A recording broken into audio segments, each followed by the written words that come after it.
Tuan Guru. Waalaikumsalam warahmatullahi wabarakatuh.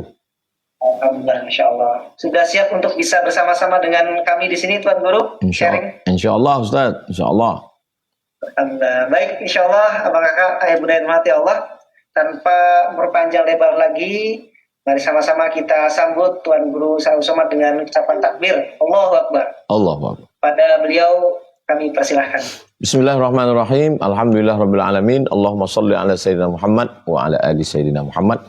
Ustaz Noval beserta seluruh tim yang ada di Pontianak, tim yang ada di Riau, Bapak Ibu Abang Kakak Adik Sahabat Jamaah Hijrah bersama Ustaz Abdul Somad. Mudah-mudahan kita selalu istiqomah iman dan Islam, diberikan kesehatan lahir dan batin, diberikan kekuatan, diberikan keselamatan dunia akhirat. Tema kita malam ini, jika suamiku tidak sholat. Yang pertama, 1. Surat At-Tahrim ayat 6. Surat At-Tahrim ayat 6. A'udzubillahi minasyaitonirrajim. Ya ayyuhalladzina amanu qu anfusakum. Wahai orang-orang yang beriman, jagalah dirimu. Ayat ini ditujukan kepada suami. Jadi wahai para suami, kalianlah yang bertanggung jawab dalam melaksanakan tugas untuk membimbing sholat ini. Ku anfusakum, jaga dirimu, hai suami, wa ahlikum, istrimu, anakmu, nar. Tapi kebanyakan sekarang pertanyaan ke Ustadz, Ustadz bagaimana suami kami tidak sholat? Istrinya sudah ngaji, istri sudah pakai hijab, istri sudah hijrah, suami nggak sholat. Mungkin. Dulu ketemunya juga ya karena sama-sama tidak sholat. Tapi kemudian Allah kasih hidayah, maka suami mesti sadar. Kalau kebetulan istrinya bisa ngomong dengan bahasa kelembutan. Kalau tidak bisa ngomong, ya kirimkan video ini. Mudah-mudahan di saat-saat tenang, sendirian, tonton. Oh, ternyata kami yang suami ini sebetulnya yang wajib melaksanakan tugas untuk membimbing anak-anak ini. Yang kedua, surat An-Nisa ayat 34. Ar-rijalu qawwamuna 'alan nisa. Ar-rijal, laki-laki, qawwam. Qawwam artinya yang meluruskan. Meluruskan. Kalau bengkok, khuliqatil mar'atu min dhila', perempuan diciptakan dari tulang rusuk yang bengkok. A'wajuha a'laha, tulang rusuk yang paling bengkok, yang paling atas. Idza akhazta aqamtaha kasartaha, kalau engkau paksa dia lurus, dia patah. Jadi laki-laki dinasehati supaya hati-hati meluruskannya, jangan sampai patah, jaga perasaannya, jangan sampai dia tersinggung. Yang terjadi malah istri membelikan baju koko, membelikan kain sarung, dengan lemah lembutnya, kapan sholat mas, kapan sholat bang, kapan sholat sayang. Jadi sudah terbalik ini. Kenapa back? Kenapa striker jadi jaga gawang maju ke depan. Ini sekarang kita ngaji ini mendudukkan lagi. Mendudukkan lagi. Kiper, kamu di gawang, jangan lari ke depan. Striker, kamu memang di sana, kamu penyerang. Gitu. Jadi laki-laki, makanya ketika dalam hadis disebutkan bahwa nanti di akhir zaman itu li khamsina imra'atan, 50 perempuan, al-qayyimul wahidu, satu laki-laki. Dikomplain orang, katanya sekarang akhir zaman, kok laki-laki dengan perempuan enggak sebanyak itu perbedaannya, enggak sampai 1/50. Coba tengok bunyi katanya. Bukan ar-rajulu, bukan jenis kelamin. Karena banyak laki-laki tapi dia tidak jantan. Dia secara jenis kelamin, secara seks dia laki-laki, tapi dia tidak bisa membimbing, dia tidak bisa jadi kepala rumah tangga, dia tidak bisa jadi imam. Maksudnya adalah nanti pada akhir zaman 50 perempuan, hanya satu laki-laki yang bisa jadi imam, bibit, bebet, bobot di rumah tangga. Nah, maka kita perbaiki diri. Ar-rijalu qawwamuna 'alan nisa. Yang ketiga,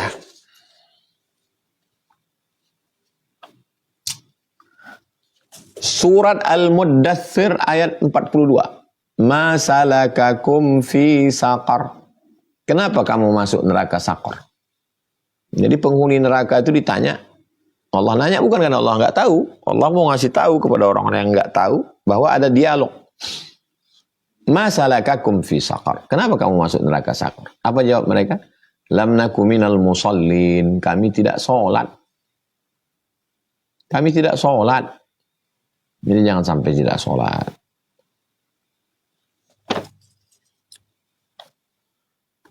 Lalu kemudian surat berikutnya yang keempat. Surat Toha ayat 44. Surat Toha ayat 44. Ketika Allah Subhanahu wa taala memerintahkan kepada Nabi Musa bersama Nabi Harun untuk menghadapi Firaun. Wa qula lahu qawlan layyina. Ucapkanlah kata-kata yang lembut. Ketika datang seorang laki-laki berhadapan dengan Khalifah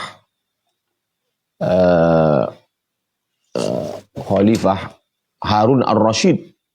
Kata dia, kamu Harun, ngomongnya kasar. Kata Khalifah Amirul Mukminin Harun ar-Rasyid, saya tidak sejahat Fir'aun dan kamu tidak sebaik Musa. Kenapa omonganmu lebih kasar daripada ucapan Nabi Musa kepada Fir'aun? Ya, maksud saya, ya memang betul suami itu salah. Tapi mungkin bisa jadi dengan kelembutan istri, dia dapat hidayah. Kapan lagi kita ini menikah sudah, anak-anak sudah besar. Kapan lagi kamu menghadap Allah? Kapan lagi sholat? Tengok tuh kawan-kawan sudah banyak yang pergi. Karena kalau keras ini dilawan dengan keras, tanduk kambing menabrak tembok, khawatir temboknya nggak pecah, tanduknya yang pecah. Nah itu jadi ada gaya bahasa. Lalu kemudian yang kelima, surat Al-Baqarah ayat 186.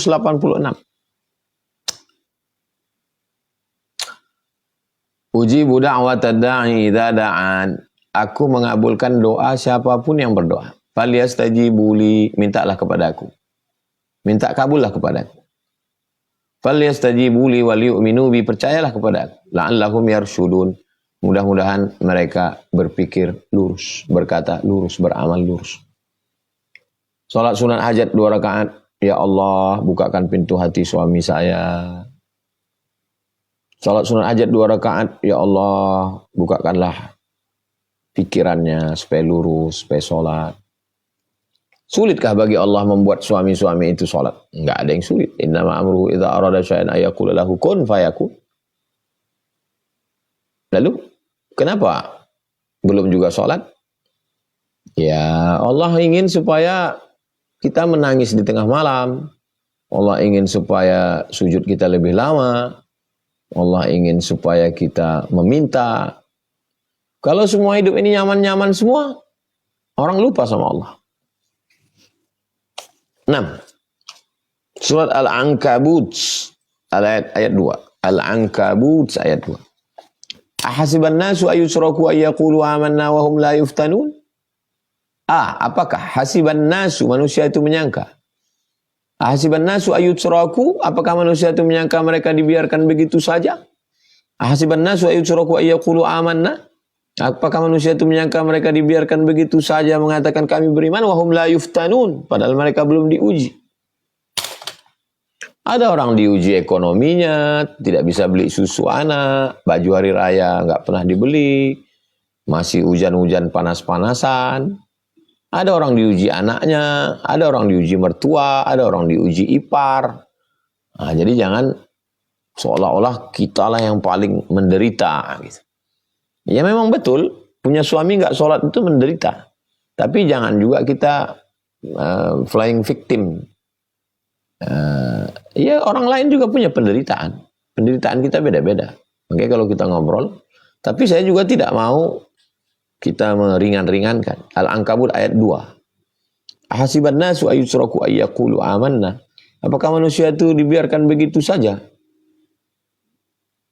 Kami beriman. Wa hum la yuftanun. Padahal mereka belum diuji keimanannya kepada Allah Subhanahu wa ta'ala. Yang ke-7. Hadisnya ada dalam riwayat Imam At-Tabrani, HR Tabrani. Man tarakas salata muta'ammidan. Siapa yang meninggalkan solat secara sengaja, faqad kafara jihara, maka kafirlah dia secara nyata.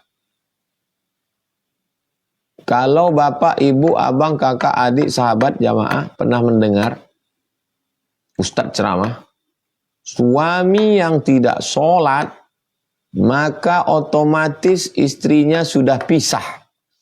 Soalnya pernah ada yang nanya ke saya, Ustadz, katanya kalau suami nggak sholat itu otomatis istrinya pisah ya? Itu ceritanya begini. Berdasarkan hadis ini. Man tarakas sholata muta'ammidan, siapa yang meninggalkan sholat secara sengaja. Bukan sakit, bukan demam, bukan tertidur. Memang sengaja dia nggak sholat.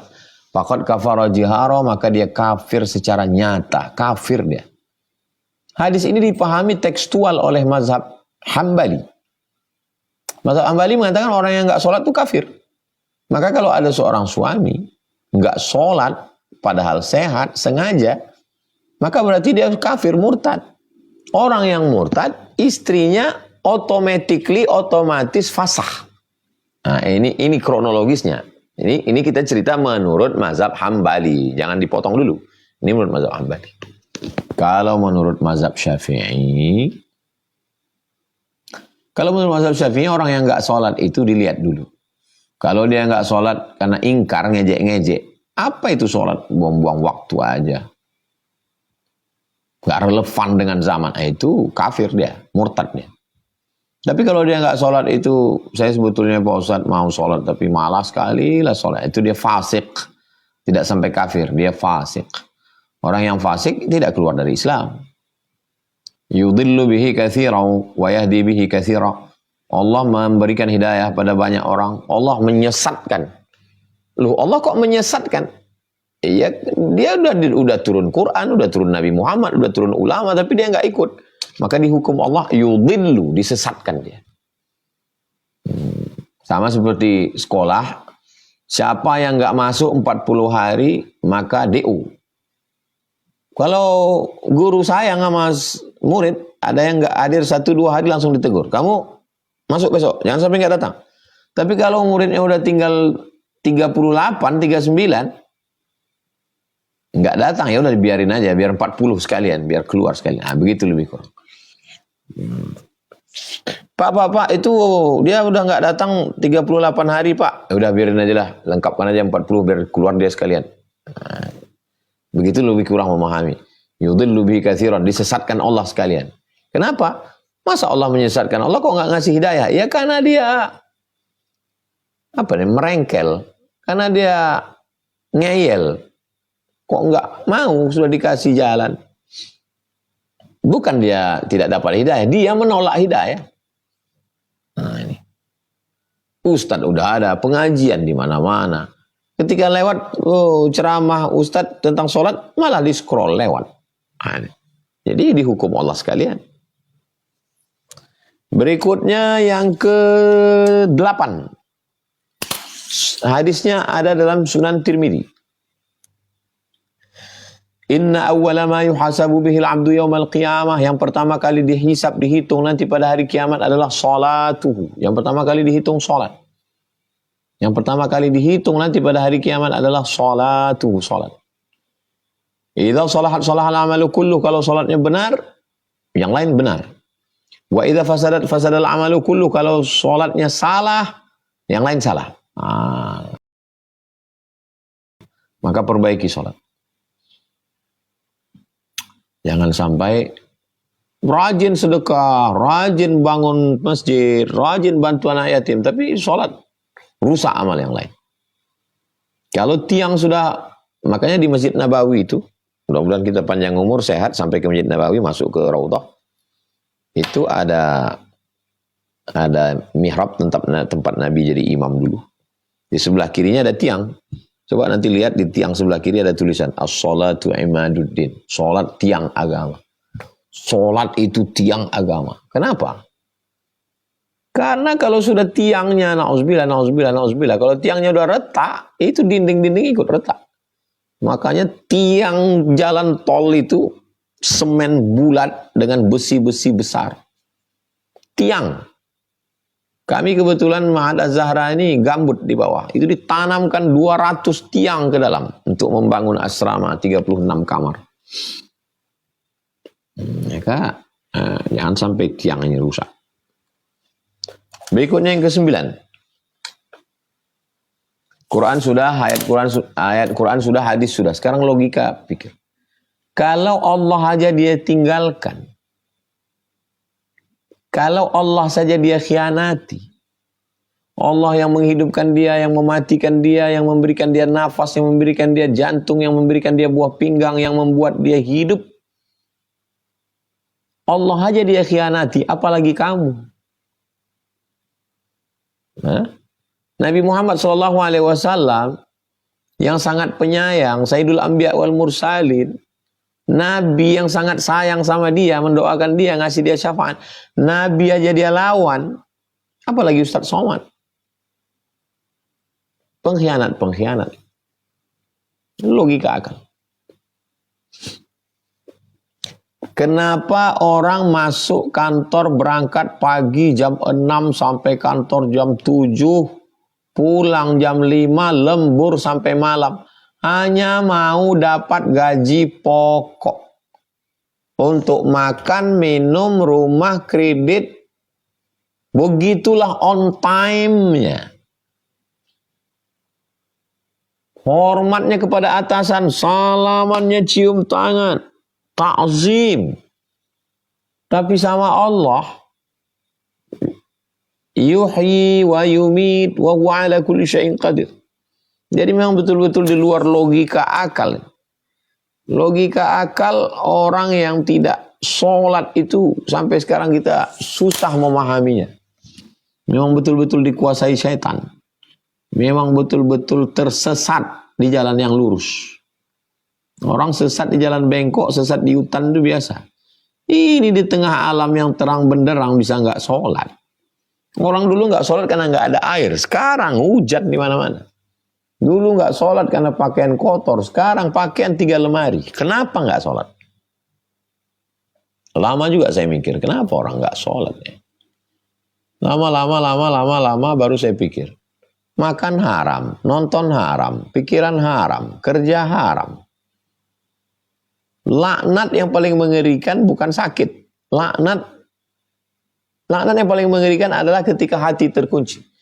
Khatamallahu ala qulubihim wa ala sam'ihim wa ala absarihim ghishawa. Summun bukmun umyun. Summun peka, bukmun bisu, umyun buta. Fahum la ya'qilun. Enggak bisa mikir. La yubsirun. Enggak bisa ngelihat. La yarji'un. Enggak bisa pulang kembali ke pangkal jalan, tidak menemukan titik balik. Lanjut terus maksiat, zina, homo, LGBT, riba, nipu, bohong. Kalau ada kawan yang ngajak sholat, benci, marah. Mati. Mati di ruang kesendirian, di kos-kosan, karena sakau, karena mabuk, cuci muka, tersungkur dalam bathtub.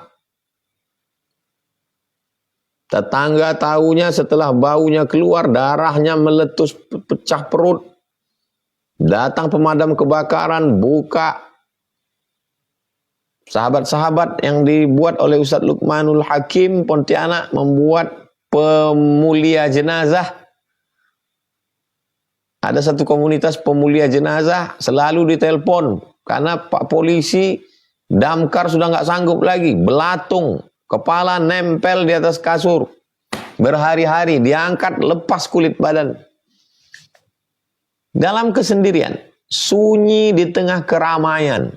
Kota metropolitan, hiruk, pikuk, heboh. Tapi dia sunyi di tengah keramaian, nggak kenal orang, azan bersaut-sautan. Anjing aja peduli. Allahu Akbar, Allahu Akbar. Dia nggak ada peduli sama sekali. Akhirnya mati.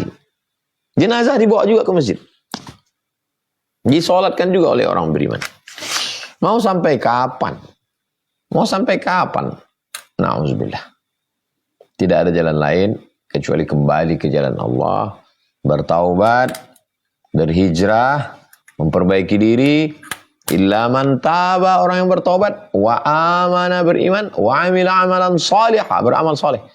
Ulaika, mereka itu yubaddilullahu sayyiatihim, semua perbuatan jeleknya hasanat, dirubah Allah menjadi kebaikan. Ma min muslimin yuznibu dzamban, kalau ada yang khilaf salah berdosa, summa yatatahhar, kemudian dia mandi, berwudu, summa yusalli rak'ataini, salat sunat 2 rakaat, summa yastaghfirullah, minta ampun kepada Allah, astaghfirullahalazim alladzi la ilaha illa huwa al qayyum wa atubu ilaih, summa yastaghfirullah, minta ampun illa ghafarallahu lah, Allah mengampunkan segala dosa-dosanya. Ibu, kakak, adik, jangan pernah bosan ngajak suami, jangan pernah bosan mendoakan mereka, jangan pernah bosan minta kepada Allah, jangan pernah bosan. Itu adalah ladang amal. Suami-suami, mau sampai kapan kalian tetap enggak sholat? Mau sampai kapan kalian akan tambah tua, kalian jadi ayah, akan jadi kakek, akan jadi mertua. Pada akhirnya kita akan menua, pada akhirnya kita akan mati. Bekal kita yang pertama adalah sholat. Asyhadu an la ilaha illallah, asyhadu anna muhammadar rasulullah, wa tuqimas shalah, wa tu'tiyaz zakah, bayar zakat, wa tasum ramadan, puasa di bulan Ramadan, wa tahujjal baita, baru haji ke Baitullah. In istata'ta ilaihi sabila. Itu pun kalau mampu. Jam 20.31. Itu pengantar dialog kita malam ini. Demikian Bang Noval, Ustadz Noval. Saya kembalikan. Kita lanjutkan dalam dialog interaktif. Terima kasih. Mohon maaf. Wassalamualaikum warahmatullahi wabarakatuh. Waalaikumsalam.